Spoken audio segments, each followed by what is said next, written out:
bird on a tree. I'm just sitting here, I got time, it's clear to see. From up here, the world seems small. We can sit together,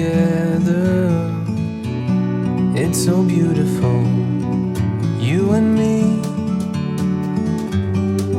We meant to be in the great outdoors, forever free.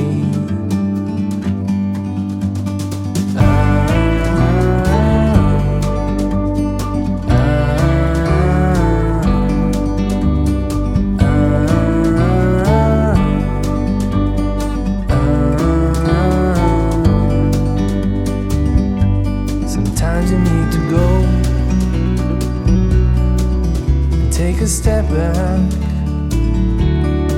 to see the truth around you. From a distance you can tell.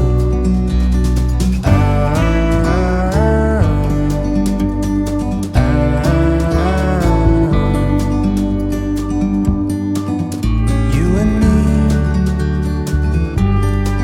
were meant to be outdoors. Assalamualaikum warahmatullahi wabarakatuh.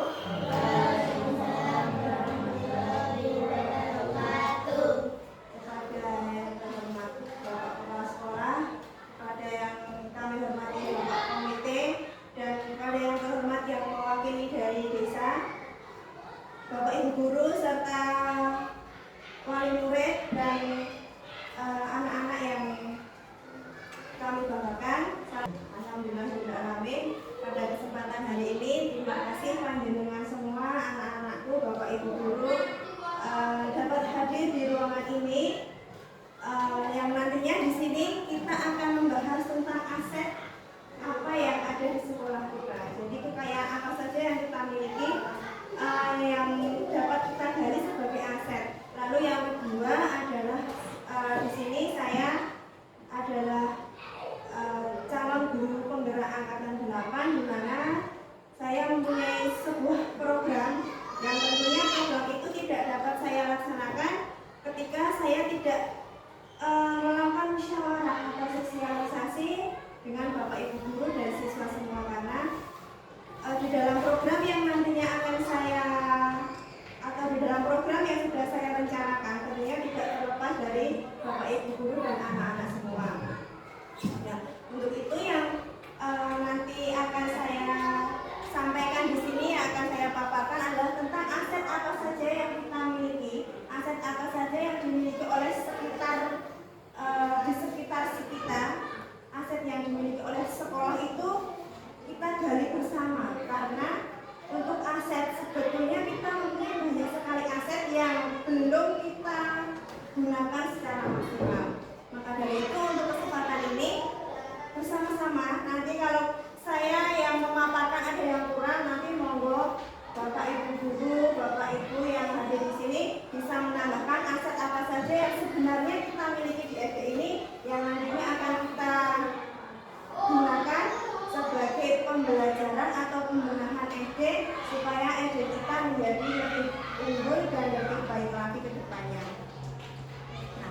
Di sini ya, yaitu diskusi bersama dengan tentang aset. Ya. Tentunya aset itu yang kita miliki adalah tidak hanya aset berupa barang saja yang dilihat.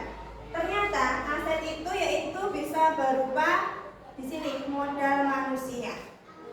Tentunya aset yang dimiliki oleh sekolah di dalam sekolah itu adalah yang pertama asetnya adalah modal manusia. Lalu yang kedua adalah modal sosial. Modal sosial selanjutnya adalah modal fisik. Ini adalah garis besar dulu ya, modal. Di sini adalah garis besar dulu tentang modal yang kita miliki, modal-modal yang termasuk dalam aset. Lalu selanjutnya adalah modal lingkungan alam, jelas di sini jelas sekali. Lalu modal finansial, modal politik dan modal agama serta gudang. Mungkin dari Bapak Ibu ada yang bisa menambahkan kira-kira aset apa lagi yang kira-kira dimiliki oleh sekolah kita selain yang sudah saya paparkan dari 7 aset ini. Ada betul Bu? Ya, sementara ini dulu ya. Ya, nanti kita akan bahas bersama, kita ulas lagi satu-satu modal apa saja. Nah, di sini adalah modal manusia. Siapa saja yang termasuk dalam modal manusia? Untuk modal manusia, jelas yang pertama adalah guru. Di dalam fungsi dari pengawas. Lalu yang selanjutnya itu modal sosial. Kita tidak lepas dari modal sosial karena di dalam sekolah terutama itu harus mempunyai tata tertib. Nah, tata tertib itu bisa dilaksanakan oleh siapa saja yang berada di kawasan sekolah yang merupakan elemen-elemen dari sekolah, entah itu kepala sekolah, guru, tenaga kependidikan, siswa, wali murid dan lainnya, semua yang berhubungan dengan atau yang berada masuk dalam elemen di lingkungan sekolah itulah yang harus mentaati tata tertib. Lalu KKG selanjutnya adalah modal fisik yang kita miliki. Modal fisik jelas yang terlihat adalah ruang kelas. Terdapat ruang kelas. Setiap kelas 1, kelas 2, kelas 3 sampai kelas 6 itu mempunyai, alhamdulillah mempunyai kelas masing-masing, sehingga dalam hal pembelajaran kita sudah tidak terganggu antar kelas satu sama lain. Jadi alhamdulillah kita mempunyai lapangan. Nah, itu adalah beberapa kegiatan yang bisa dilaksanakan. Lalu kegiatan atau modal lingkungan atau alam. Ini juga aset yang kita miliki, yaitu dekat dengan jalan. Alhamdulillah SD kita dekat dengan jalan. Ketika anak-anak diantar, ketika Bapak Ibu guru mau berangkat ke sekolah, akses jalan kita menuju ke sekolah itu sudah mudah. Terus siapa saja yang menjadi modal finansial? Yang menjadi modal finansial dalam pelaksanaan pembelajaran di sekolah itu adalah adanya dana pos. Aset yang kita miliki adalah modal politik. Nah, di sini modal politik itu sudah pernah dan selalu kita laksanakan. Itu kita bekerja sama dengan TNI, polisi, atau terkadang kita laksanakan dengan siapa?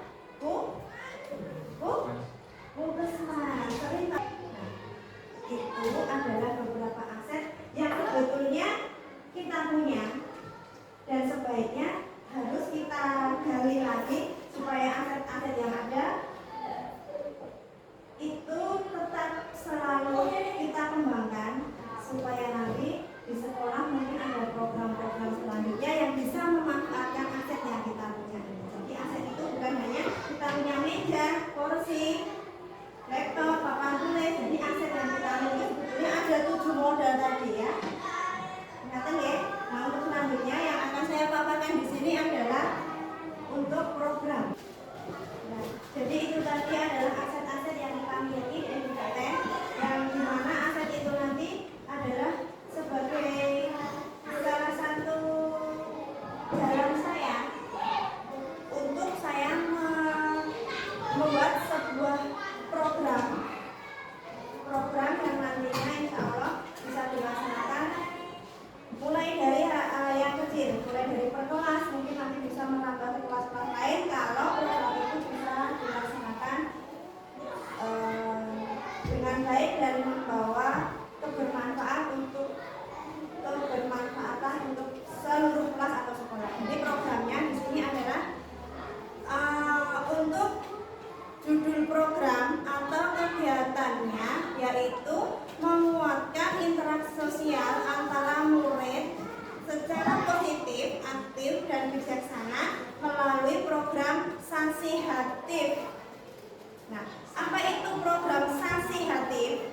Program Sasihatif yang saya rencanakan adalah 1. Bersih, sehat, dan kreatif. Nah, di sini apa yang dimaksud dengan program 1. Bersih, sehat, dan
timbun dulu, kita diamkan dulu beberapa waktu supaya ya melalui proses. Tapi kan ini nanti untuk bersihnya dapat, kebermanfaatnya pupuknya dapat.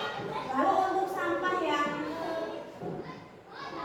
organik tadi seperti bungkus makanan dari kantin, ada bungkus snack, ada bungkus botol minuman, ada gelas minuman, kita sendirikan lagi. Kita buatkan wadah tempat yang nantinya kita bisa olah menjadi kerajinan ulang, daur ulang dari bahan bekas yang nantinya akan memantik para siswa untuk berkreatif. Begitu. Ya, ada kerajinan tangan, mungkin kita bisa jadikan vas, bisa kita jadikan bunga atau apa. Tetapi bahan utamanya adalah dari sampah itu yang kita kumpulkan dari sampah jajan kita dari kantin, sehingga lingkungan kita tetap selalu bersih dengan memilihkan sampah-sampah itu. Nah, di sini tujuannya program adalah tujuan sanksi hatif adalah program kokurikuler yang bertujuan untuk menguatkan interaksi sosial antar murid secara positif, aktif dan bijaksana sekaligus